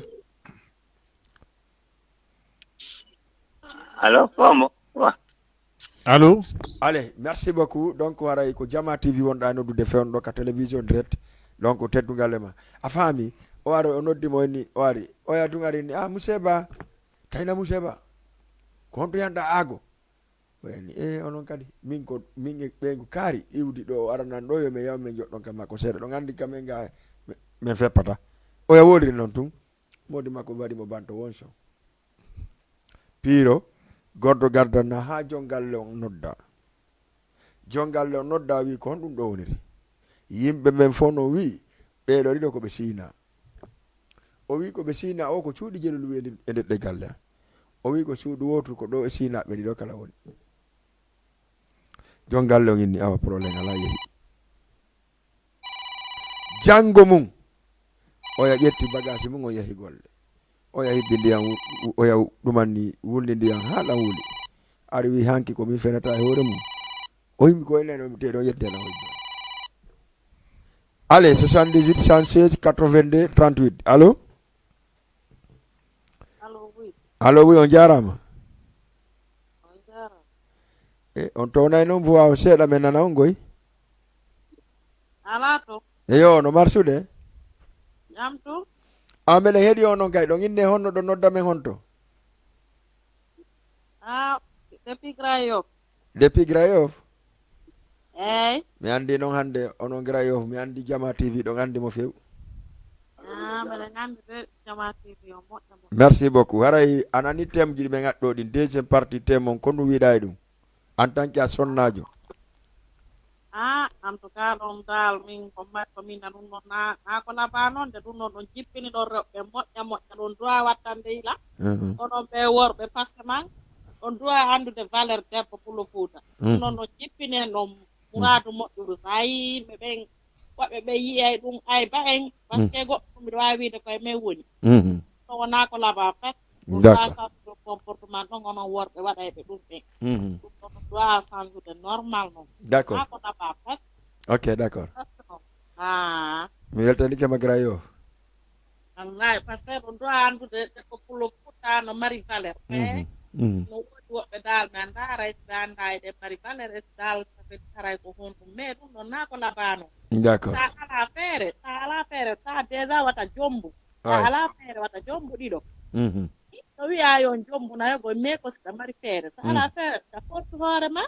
en tout cas si ala dey moyen mum ko fandi won no jogora ɓe ngure nden haray muññota o voilà joni sen jombugol ɗo ɗiɗo adda ɗum ko deal noon waɗgol grave noon ɗum no waɗi grave par ce que si Allah dandu a yalti a yehi golle ɓen waɗi ɗi probléme e sunniɗo galle goɗɗo ɓe gañidirima goɗɗo belisi ko ɓoɓi probléme wallahi ko kanko kayna ko ɗum ko kanko an gañaɗo ma an barminaɗo ko an perdi oye gorko ɗum ɗon are o yaltoyta ko laba on labaka ande on comportement noon tas yeyte waɗoɓe ɗum ɗo yoɓe change d'accord par ce que Pulo Fouta ko andira ko teddugal e lasili e ko ɓeynata kon dimo ko gongol enen ko ɗum andude o lasili yagal ko ɗum andira ɗen enen Pulo Fouta mais jama o gaɗa respectude ɗum on jama o gayni liggude valeur ji men ɗi mais kono noon oɗo min ni Grayof wallahi min ni nam ɗum ɗon noon no ka sonnaɓe no ka suddi ka worɓe ɓen goy ɗum ɗon no sukki ɗum ɗon ko ceɗɗe ɗen fof he handi ɗon ko peesugol ko ceɗɗe ɗen fof mais min wona ko question mo acca ɗon posere fof mbiɗo jenti faami mais ɗum ɗon mi jaabaki mais oɗo min ni mi jaaboto rek mi nodda min kat mi yewta seeɗa ko woni ha conseil yontere hande kay no woodi momin woni adde fi onon ɓe sonnaɓe hande min attaque worɓe kono ɗon mari probléme onon ɓe sonnaɓe a yontere hande yontere hande on wullayde gasi Allah ala ko kadi ko gotum fof do e wawa e famodirde inchallah merci beaucoup ara weltanikema ok voilà Badiane a faami ɓe haɓi andi jongalle on desidi tellement ko jongalle on moƴƴi himo mari galle goo ka woni ɗon suudu wiiduno ɗon himo desidi joni o ara o ƴetta o inna oya ƴetta debbo goo mi luɓama ɗum suudu ɗon ha ɗaɓɓa suudu walla ha natta ɓeygu ma goo e nder ko on probléme watta kon jongalle on kadi nodda wiya awa probléme wanno ɗo hanki o yewtere nde yewno ɗon hanki nden probléme ɓuri nden ɗon ari on wi min mi ɗaɓɓanimo suudu kam mi woni ga suudu no leeɓi haade koye goɗɗo maɓɓe arga ɓe waɗi ɗin piijo en hi ɓe ari ɓe tawa no hibba ndiyam wulɗan e Allah waɗi hibbali moƴƴa ko juɗɗen tun mo heeɓi probléme seeɗa ɓay ko ɗum o sumi ɗum woni probléme wiyawgo gendarmerie ƴawa jippo ɓe convoque jooma galle o ale ƴetten goɗɗo ka ligne allo Dj on jarama ɗon e jang mala toon ɗon nodda men honto ɗon maake honno na hiɗon nodda men honto ɗon maake honno ɗon nodda on Grand Dakar yo Grand Dakar ɗon maake honno ko ɓeygu miijo Jaabo ɓe miijoto tun Jaabo ɓeygu winda Jaabo depuis Grand Dakar mi anda winda Jaabo no mari ɓeygu Grand Dakar ɗi kanko deuxiéme femme o way joni a woni troisiéme femme kan sina ɗum ɗo yewtere mon nden no waɗi important moƴƴa weltanago on rek merci jarama wallahi no wonde important moƴƴa par ce que no tampini guine ngo moƴƴa lombareɓe ɗiɗo ala moyen mum adda tawa hara ko soñdia wonana e mare ouais bien sûr kono foye mum ko yo Allah wonnan en ballo ɓeydana en sutura allahumma amin hara mi salmini on fof mi salmini kadi ndaroɓen fof d'accord ok merci beaucoup ara mena kadi mi weltanike ma moƴƴa en tout cas e sonna ɓen jaka noon ko ɗo ɓe boni donc haray a faami joni noon ɓay on guere waɗi so oya e jongalle on convoca oya o inniɓe wallahi kanko anda ko rewɓe ɗiɗo e ɓe moodi mum woni e chambre o kanko himo andi ko oɗo ƴetti chambre o wi ko mariéjo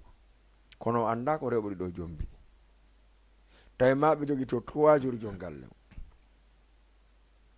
ɓay ɓe hakkiti jongalle on ko honɗum waɗi o wi min ko jawdi an ni gendarme jokkelam balɗe 3 mi yidale ɓe guure an nden wo kono mi muñanike on kalaaɓi poy mi reɗotako on kadi annuyemo mi duwano momi annayno on no mi ƴetta e waɗiren ni ha guerɗen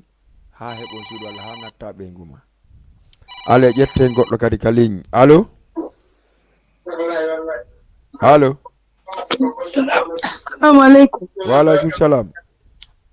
Min Balde Mariatu depuis Thiaroye. Mariatu Balde depuis Thiaroye. Dali Karo.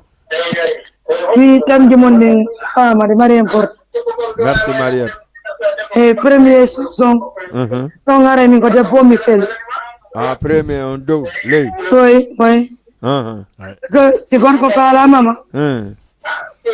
a hollanimo marsata so holli dugala yagal hanga hollemo ka dimo par ce que na han rewdema eyyi noon ko debbo mi feli ɗon ko debbo feluɗa gorko no boni kono ko debbo ɓuuri no bokki debbo kam mom ɗum ko anda ɗum deuxiéme saison worɓe ɓe no foti accugol jombugol rewɓe ɗiɗo hara ɓe ala capacité mum d'accord par ce que debbo duwa ɗum teddinede duwa ɗum waɗanede sutura molanaɗo eyyi so andi amara feere mum jombu goto en mari noon feere waɗo hana emo kala appartement so andi amara feere tanate mum ko ɓeydangol hoorema bakka par ce que haray conséquence ji buyna nder ton ko har rondi vraiment eyyi haray noon mbiɗo yafinni e fof mbiɗo weltani o mbiɗo weltu Mariatu depuis Thiaroye Zamzam Dari Karo d'accord mbiɗo hiwro noon dije Amadou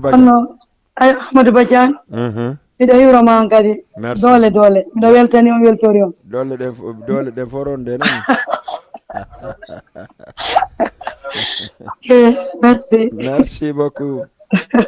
merci beaucoup Amadou Badiane neɓata émission men on lanna par ce que koynere tan ɗum déjà waɗi 2 heures tan émission on bientôt donc haray kon ɗum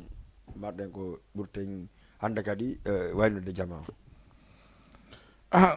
en tout cas jama participe moƴƴa noon émission on DJ c'est ka réseaux sociaux ka téléphone donc voilà c'est important sonnaɓen kadi ɓe wakkilo moƴƴa ɓe wakkilo moƴƴa noon par ce que enen worɓe ɓen la plupart sa yi gorko yalti ɗaɓɓo yaasi ara heɓal ka suudu makko ƴettu goɗɗo acca dernier auditeur walla auditrice allo oy DJ nam on noy Omar suuɗeɗa e jam oy jam ɗum ko Alpha Omar depuis Grand Dakar Alpha Omar depuis Grand Dakar oy vraiment ray débat mo on no laɓaɗo weltana merci beaucoup Alpha Omar oy mais vraiment ko minata wona o débat ɗo waɗi kon taw jama on wata ɓe jaɓu yejjitude ka men quoi hande a ariɗo a ɗuuɗamo en a jombi rewɓe ɗiɗo addugol ɓe to naaɗa ɓe suuɗ gotu ɗo laɓaka ko apuran d'accord ñeñi waɗa ko fandi wo kamen batte toujours sa heɓay feere addugol ɗo goɗɗo adda goto on acca toon goto on mais me a ƴettuɓe ɓe ɗiɗo ho adda ɗo alamo e naadaɓe suudu woturu e wono e naadugol tun kadi e jombugol tun ara goɗɗum ala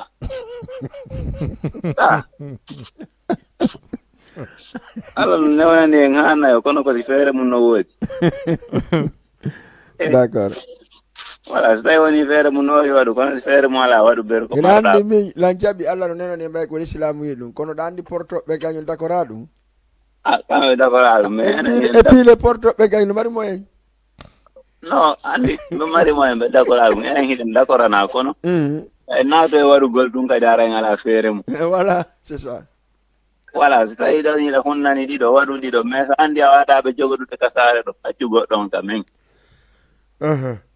kono no woyi noon ɓe ananda hoore ma kadi immoto ala kame ara jooɗo ɗo adda ɗo ɓeygure mum ko hara ala hay batte kamen et puis walla kadi sa joƴƴini goton kamen on ɗon kadi jooɗo hitande lebbi ɗiɗo hitande ɗiɗi o yettoma kanko na o aray takko modi makko et puis ara mari droit kadi ara ko takko modi makko non ɗum noon kadi ɓayare alawayi quoi ɓa gaddiɓe ɓe ɗiɗo ƴettu responsabilité ma ha timma ala mo en jogodagoɓe ɗo ɓe ɗiɗo way vraiment voilà goɗɗo yo won toon ɓe sansonira o yahara o yaha d'accord y a pas de problème voilà mais premier débat on kan noon no laɓa merci beaucoup mais ɗon noon min gona ɓe komi gorko kono ko gorko omi ɓuuri felude quoi o gorko ngoy woni ala hakkille par ce que hande kanko e mo andi oɗa normal man ko esiraɓe duwa mo wiide wimi on o duwa ka daari don hay debbo si tawi woni o naatano e mum oɗa ara tun jokkimo siko janano sa inna ko ɓe mum a yeehi jokkimo inna o yaltu kono ko kamɓe wonde ka nder galle to na ɓe mum a yaltu modi ɗon vraiment aray on granje ɗon o de ko woni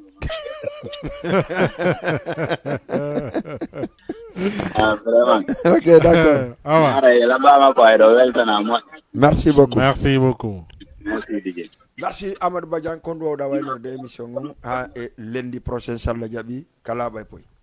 voilà en tout cas merci kala wonɓe wonnoɓe darude émission laaɓa e poy haray on weltanama ko ɗum ɗo woni jeunesse au fait min jonne noon ka rendez-vous inchallah lundi prochain inchallah wan ɗon newni lundi prochain en yewta fi suddiɓe ɓe wawata dankade gorko ɓen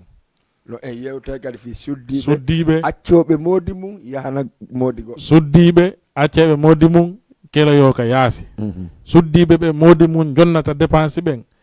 coggu gertogal defana moodi ma ojji namana gertogal ngal mukkele ma en yewta ɗum noon kadi donc andi meɗen andi woniri lendi ɗum noon kadi wonde e yewtude lendi wi ko onon e menen voilà ko onon suddiɓen e menen jooɗiɓe ka laaɓa poyɓe ɗo inchallah hara noon on wullali on seytinali on andi c'est nous dans nous donc lundi prochain inchallah hara ko ɗum ɗo woni thème arowo inchallah ko sonnaɓe ɓe dankota ko worɓe ɓe tout court yewtide ndaare merci kono wonirta je vous donne rendez-vous lundi prochain inchallah merci et beaucoup Amadou Badiane merci aussi wonnoɓe darde ɓe fo nodduɓe ɓe fof ɓe heɓali kadi feere noddugol en salmini ɗum jooɗiɓe kadi ka écran mum no darde débat on no apprécie de kadi sociaux ji fof en salmini ɗum alors que mi wolna on programme Jama TV o mi wolna on programme ji ko honɗum fe etaga kadi walla ko honɗum kadi wona organisé ɗe on andi souvent min nayo le 3 décembre ko anniversaire Didier Bella Joli long anniversaire mo wanaɗaroma émission makko mo watta mo waɗayno ka GDP TV pendant 7 ans 8 ans ko on wonɗen waɗande fête so Allah jaaɓi ka Jama TV ɗum ko ñaninayde le 3 décembre émission noyne ndaaru yiɗa ko Jama TV kadi présente anniversaire on ɗum konto ko ñaninayde club si feƴƴiɗo min noon le 24 décembre e nouvelle génération woni ko organise concert molanaɗo manɗa hoorema on ɗon noon koye Jama fitene moƴƴa 100% woni hombo woni arde zone en ya Mamedi Fatako junior Fatako ɓiɗɗo Cheikh Ba Fatako hiɗon andi payen kum fewno ɗo alhamdoulillahi wondude hombo anti crazy manɗa hoorema fewno ɗo ko nouveau international goɗɗo woɗɗa ko hombo ente anti crazy ara mo anda le 24 décembre haray ɗen stade Iba Mar Diop artiste ɓe wonɓe ɗo ɓen noon haɗa no tawa wano Hesbo Rap LG 224 wano Kumpaji de Wakam wano Alkazayon ɓe fof ɓe tawa nder ga donc he min noon artiste buyno tawa nder ga donc feƴƴinone ko 31 décembre de ñarde ka alliance de la sous-région woni ko organise festival e FIFOP ɗum noon kono to ko homɓe kadi arata ko bagada won son wonde binete mali dañande le 31 décembre et le 1er janvier. Merci beaucoup ara en lundi 14h15 ka émission hotrem Fouta e arten non kadi e jeudi ka émission daroyiɗa ɗon kadi haray ɗen ɗo inchallah no jaɓi avec grande surprise. On se dit bye, merci régime Guido Jama Production. Ciao, à prochaine. Merci beaucoup.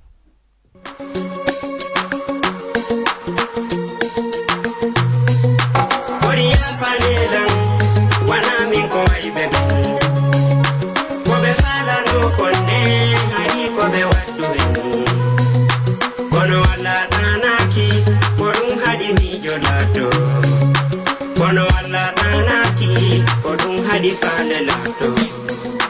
ino wadi wope on jali da yeso ma